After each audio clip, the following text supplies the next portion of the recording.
ಜಿಲ್ಲಾಡಳಿತ ವಾರ್ತಾ ಮತ್ತು ಸಾರ್ವಜನಿಕ ಸಂಪರ್ಕ ಇಲಾಖೆ ಸಹಯೋಗದಲ್ಲಿ ಮಹಾಂತ ಶಿವಯೋಗಿಗಳ ಜನ್ಮದಿನದ ಅಂಗವಾಗಿ ತುಮಕೂರು ವಿಶ್ವವಿದ್ಯಾಲಯದಲ್ಲಿಂದು ವ್ಯಸನ ಮುಕ್ತ ದಿನಾಚರಣೆ ಆಚರಿಸಲಾಯಿತು.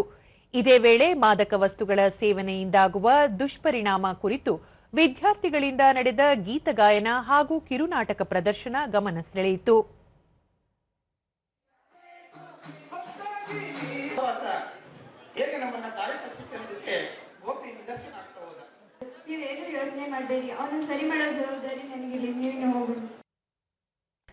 ಕಲಾ ವಿಭಾಗದ ಮುಖ್ಯಸ್ಥ ಪ್ರೊಫೆಸರ್ ಕೆಜಿ ಪರಶುರಾಮ್, ಜೀವನ ಅಮೂಲ್ಯವಾಗಿದ್ದು ವಿದ್ಯಾರ್ಥಿಗಳು ಸಜ್ಜನರ ಸಹವಾಸ ಮಾಡುವ ಮೂಲಕ ಉತ್ತಮ ಜೀವನ ರೂಪಿಸಿಕೊಳ್ಳಬೇಕು ಎಂದರು.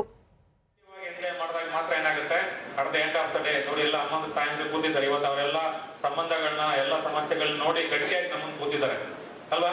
ಸೊ ಹಾಗಾಗಿ ನಮ್ಮ ಆರೋಗ್ಯ, ಮಾನಸಿಕ ಆರೋಗ್ಯ ಸರಿ ಇರಬೇಕಂದ್ರೆ ನೀವು ಯಾವಾಗಲೂ ಪಾಸಿಟಿವ್ ಜನಗಳು, ಪಾಸಿಟಿವ್ ಎನ್ವಿರಾನ್ಮೆಂಟ್ ಅಲ್ಲಿ ಇರಬೇಕು. ಎನ್ವಿರಾನ್ಮೆಂಟ್ ನ ಪಾಸಿಟಿವ್ ಆಗಿ ಕನ್ವರ್ಟ್ ಮಾಡ್ಕೋಬೇಕು.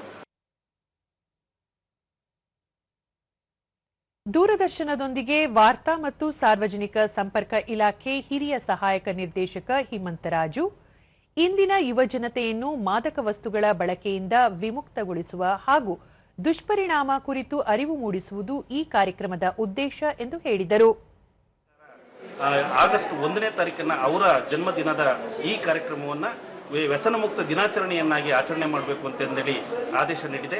ಈ ಆದೇಶದ ಹಿನ್ನೆಲೆಯಲ್ಲಿ ತುಮಕೂರಿನಲ್ಲಿ ಇವತ್ತು ಒಂದು ವ್ಯಸನ ಮುಕ್ತ ದಿನಾಚರಣೆ ಕಾರ್ಯಕ್ರಮವನ್ನು ಆಯೋಜನೆ ಮಾಡಿತ್ತು.